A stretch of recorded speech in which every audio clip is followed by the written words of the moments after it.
right. So this is it, huh? This is it, yeah. This is where we sit for our, conversation, making all the processes.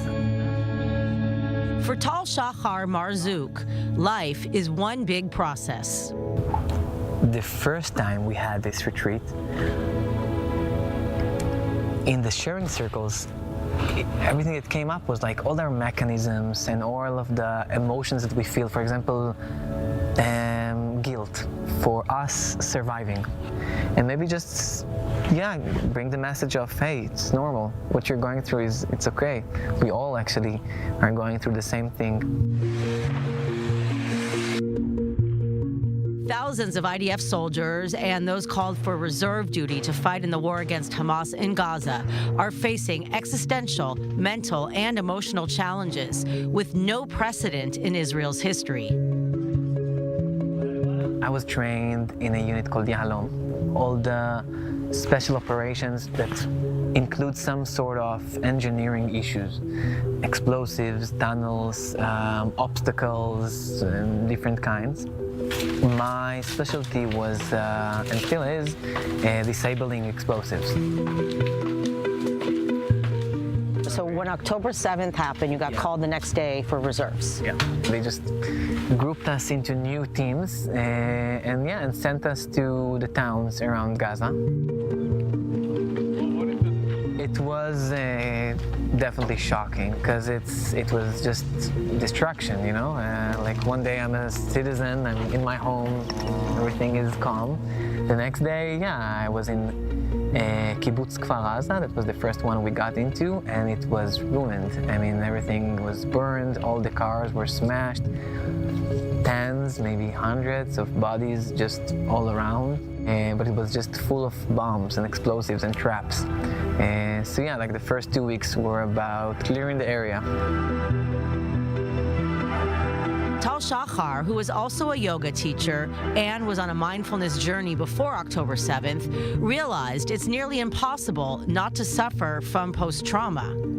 Mostly, I keep the forces safe by going first into a house and see that it has no traps inside. And when there is traps inside, I need to disable them before the unit comes inside.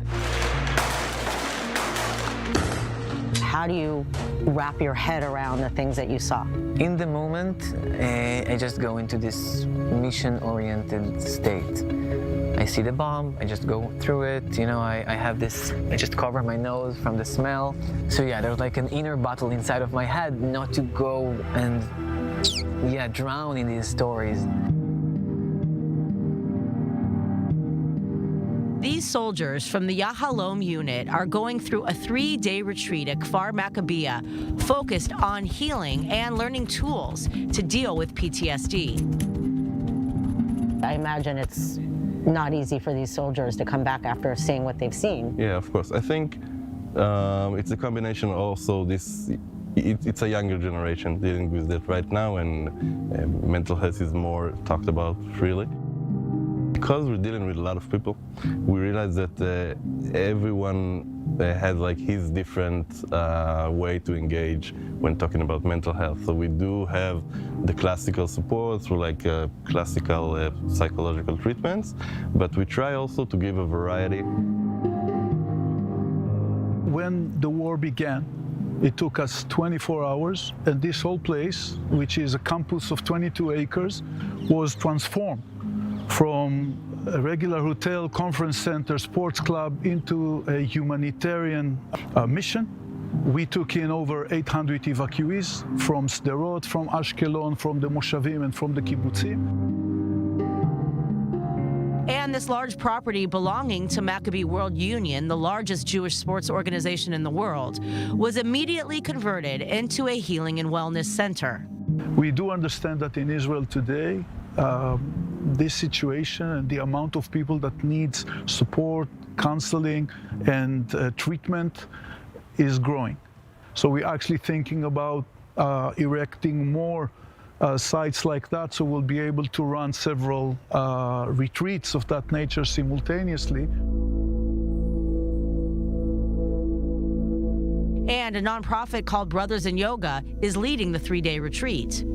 Every day we're doing a sharing circle all together where they can process what they have been going through within Gaza or Nova Piety survivors. And every participant have the place to say what they need, the place to feel again their body, the place to breathe and to understand how to breathe correctly.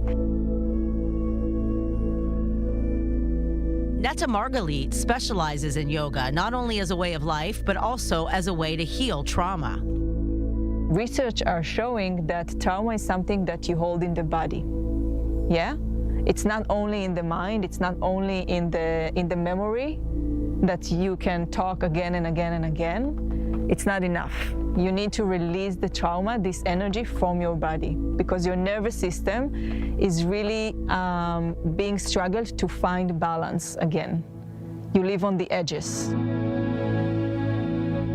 The experience is a holistic process which also includes therapy on site.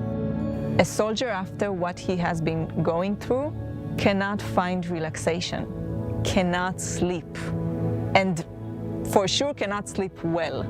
And the first thing that is happening here, after just one day, he is waking up in the morning and saying, I slept 8 hours. I'm like shocked that it happened. The second feedback is, only now, for the first time, I feel that I can breathe. And we all know in mindfulness techniques that once we find the breath right now, being mindful to that, we're coming to this very moment. And this is really the most relevant tool for them. Netta explains the importance of the program beyond the 3-day retreat. It continues with weekly follow-ups, and after several weeks, the participants return to get closure, which is a key to healing in the long run. It definitely works. People coming back home after a retreat, and they're telling us, for the first time I told my parents what I'm dealing with. Or I can now tell my girlfriend what I'm dealing with, and I know that she can understand me because I understand myself. But if a soldier cannot understand himself, how can you explain it to someone else? Emily Francis, i24 News.